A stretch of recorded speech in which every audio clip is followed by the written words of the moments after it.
आदाब, ये आकाशवाणी है। खबरों के साथ मैं रेहाना फरीदी। आयुष्मान भारत स्कीम के तहत 50 लाख से ज्यादा लोगों ने मुफ्त इलाज का फायदा उठाया। वजीर आजम नरेंद्र मोदी ने एक ट्वीट में ये बात बताई है। हरियाणा और महाराष्ट्र में इंतखाबी मुहिम तेज हो गई है। वजीर आजम नरेंद्र मोदी आज हरियाणा के कुरुक्षेत्र में 2 इंतखाबी रैलियों से खिताब करेंगे।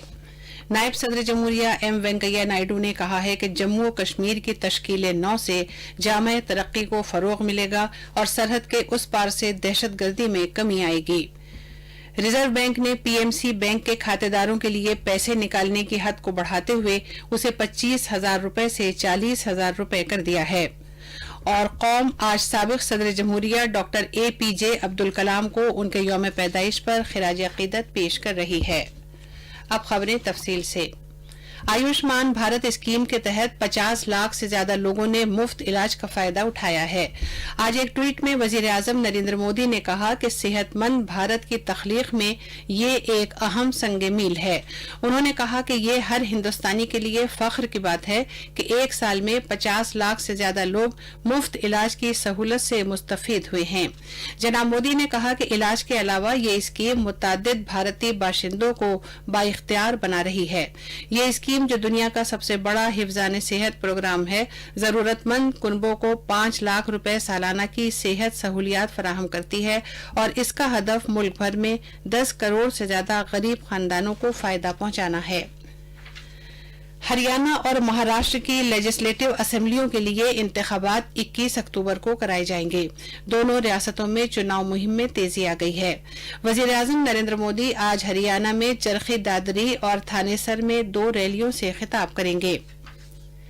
नायब सदर जमहूरिया ने जोर देते हुए कहा है कि मरकज के जेर इंतजाम 2 इलाकों की शक्ल में जम्मू कश्मीर की तश्कील-9 से जामे तरक्की को फरोग मिलेगा और सरहद के उस पार से दहशतगर्दों के मनफी असरात कम होंगे।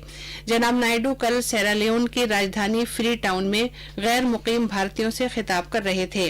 जनाब नायडू ने तशवीश जाहिर की कि भारत का एक पड़ोसी मुल्क दहशतगर्दी की सरगर्मियों के लिए रकम फराहम करके और उसकी इमदाद व मुआवनत के जरिए इस खित्ते में गड़बड़ और परेशानियां खड़ी कर रहा है।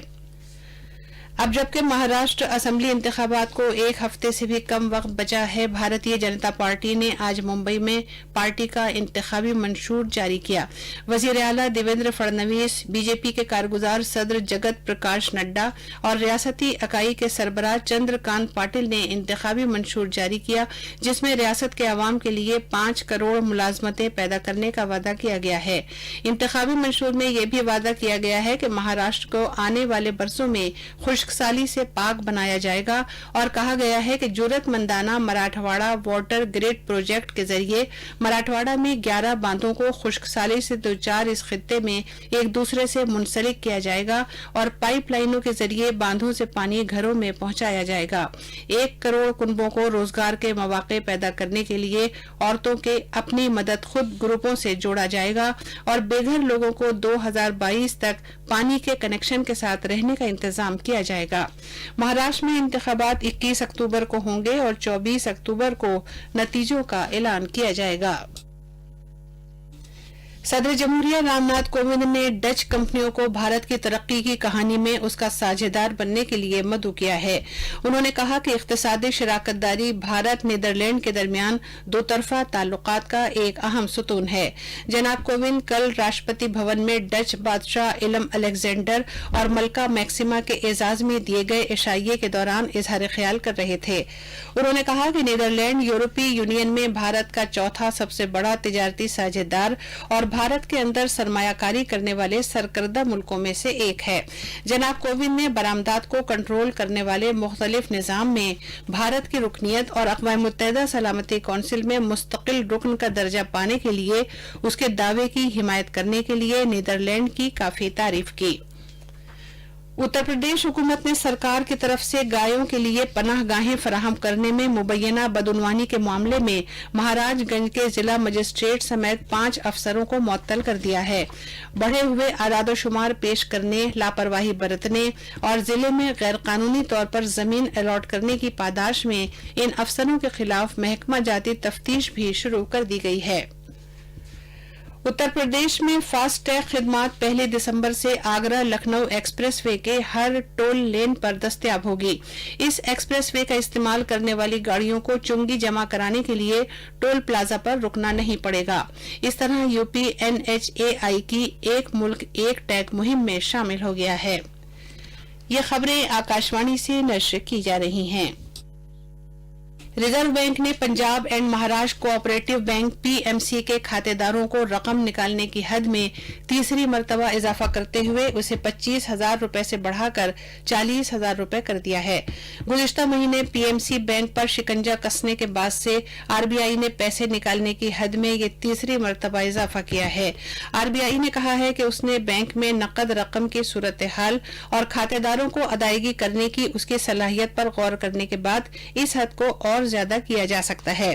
नजरसानी शुदा नरमी के साथ ही अब बैंक के तकरीबन 77% खातेदार अपने पूरे डिपॉजिट निकाल सकेंगे। जम्मू कश्मीर के गवर्नर सत्यपाल मलिक ने कहा है कि कश्मीर में हालात मामूल पर हैं और 2 महीने से ज्यादा अरसे से वहां तशद्दुद का कोई वाकया नहीं हुआ है। कल कठुआ में एक तकरीब में इजहार ख्याल करते हुए जनाब मलिक ने कहा कि गुज़िश्ता 2 महीने से वादी में एक भी गोली नहीं चली है और न ही कोई मुजाहरा हुआ है और सिक्योरिटी फोर्सेस की सख्त निगरानी की वजह से ही ये मुमकिन हो सका। उन्होंने जम्मू कश्मीर पुलिस को मुल्क की बेहतरीन पुलिस फोर्सेज में से एक करार दिया और वादा किया कि उन्हें मिलने वाले मुआवजे की रकम में इजाफा किया जाएगा। उन्होंने कश्मीर वादी में मवासलाती बंदिशों को दुरुस्त करार देते हुए कहा कि मोबाइल फोन सर्विस से ज्यादा कश्मीरियों की हिफाजत अहम है, क्योंकि दहशतगर्द अपनी सरगर्मियों और नकलो हरकत के लिए मोबाइल का ही इस्तेमाल करते हैं। इस बात पर जोर देते हुए कि अब मोबाइल खिदमात बहाल कर दी गई हैं, गवर्नर मौसूफ ने कहा कि अब अवाम अपनी मामूल की जिंदगी बसर कर सकते हैं। उन्होंने दावा किया कि वादी में सयाहों की आमद शुरू हो गई है। कल कश्मीर में मोबाइल फोन फिर से काम करने लगे और इस तरह 72 दिन बाद 40 लाख पोस्ट पेड सारिफीन का मुल्क में अपने खानदान वालों और रिश्तेदारों से राब्ता बहाल हो गया। जम्मू कश्मीर में कल शाम जनूबी कश्मीर के शोपियां जिले में मुश्तबा दहशतगर्दों ने एक ट्रक ड्राइवर को गोली मारकर हलाक कर दिया। पुलिस के मुताबिक 2 नामालूम दहशतगर्दों ने राजस्थान से ताल्लुक रखने वाले एक ट्रक ड्राइवर शरीफ खान पर कल शाम शोपियां सड़क पर सिंधु शिरमाल गांव में हमला कर दिया। इस मौलिक हमले के बाद ट्रक ड्राइवर मौके पर ही हलाक हो गया। कौम आज साबिक सदर जमहूरिया डॉक्टर APJ अब्दुल कलाम को उनके यौम पैदाइश पर खिराज अकीदत पेश कर रही है। डॉक्टर कलाम को भारत का मिसाइल मैन भी कहा जाता है। नायब सदर जमहूरिया M वेंकैया नायडू और वजीर आजम नरेंद्र मोदी ने डॉक्टर कलाम को खिराज अकीदत पेश किया है। अपने पैगाम में नायब सदर जमहूरिया ने कहा कि डॉक्टर कलाम एक अजीम स्कॉलर और उस्ताद थे। हर तबका उनका एहतराम करता है। जनाब नायडू ने कहा कि डॉक्टर कलाम ने भारतीय दिफा के लिए अहम किरदार अदा किया है। वजीर आजम ने कहा कि भारत डॉक्टर कलाम को उनके यौम पैदाइश पर सलाम पेश करता है। उन्होंने कहा कि डॉक्टर कलाम ने 21वीं सदी के लिए एक मजबूत और मुस्तहकम भारत का ख्वाब देखा था और उसको शर्मिंदा ताबीर करने के लिए उन्होंने अपना खुसूसी किरदार अदा किया। वजीर दिफा राजनाथ सिंह ने कहा है कि डॉक्टर APJ अब्दुल कलाम के तहकीक और मिसाइल की तरक्की के प्रोग्राम में अदा किए गए किरदार ने भारत को उन मुल्कों की फहरिस्त में शामिल कराया जो अपनी मुल्की सलाहियत के लिए माने जाते हैं। वो आज नई दिल्ली में दिफाई तहकीकी और तरक्की तंजीम DRDO के डायरेक्टरों की कॉन्फ्रेंस से खिताब कर रहे थे। जनाब सिंह ने कहा कि DRDO ने इंतहाई जदीद टेक्नोलॉजी के तवस्सुत से मुल्क को मुस्तहकम किया है। उन्होंने कहा कि मुख्तलिफ पाबंदियों, महदूद मुल्की सलाहियतों और वक्त की कमी के बावजूद DRDO ने मुल्क की अफवाज की सलाहियत को फरोग देने के लिए दरकार मुख्तलिफ निज़ाम, मसनूआत और टेक्नोलॉजी हासिल करने में कामयाबी हासिल की है। आखिर में बुलेटिन की खास खबरें एक बार फिर सुनिए। आयुष्मान भारत स्कीम के तहत 50 लाख से ज्यादा लोगों ने मुफ्त इलाज का फायदा उठाया। वजीर आजम नरेंद्र मोदी ने एक ट्वीट में ये बात बताई है। हरियाणा और महाराष्ट्र में इंतखाबी मुहिम तेज हो गई है। वजीर आजम नरेंद्र मोदी आज हरियाणा के कुरुक्षेत्र में 2 इंतखाबी रैलियों से खिताब करेंगे। नायब सदर जमहूरिया M वेंकैया नायडू ने कहा है कि जम्मू कश्मीर की तश्कील नौ से जामे तरक्की को फरोग मिलेगा और सरहद के उस पार से दहशतगर्दी में कमी आएगी। रिजर्व बैंक ने PMC बैंक के खातेदारों के लिए पैसे निकालने की हद को बढ़ाते हुए उसे 25,000 रुपए से 40,000 रुपए कर दिया है। قوم آج سابق صدر جمہوریہ ڈاکٹر APJ عبدالکلام کو ان کے یوم پیدائش پر خراج عقیدت پیش کر رہی ہے۔